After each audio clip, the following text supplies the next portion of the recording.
You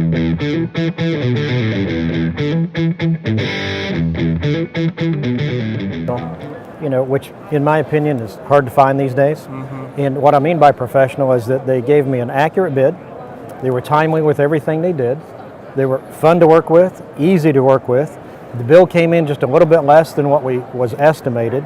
So those are the things that I really appreciated about it, because it's so hard in today's world anyway to find someone who's thorough, proactive, and frankly fun to work with. So that was what I really enjoyed about Tejas. So those are my bullet points with those guys. Yeah, and now after you've now created a relationship. Yes. You know, and somebody that you would go back to, you know, for future needs. Absolutely. In fact, John and I have already talked about maybe doing some of the woods and earth moving work that we have out there. And in terms of the results, it was great, because I had a problem with trespassing and poaching before the high game fence went up.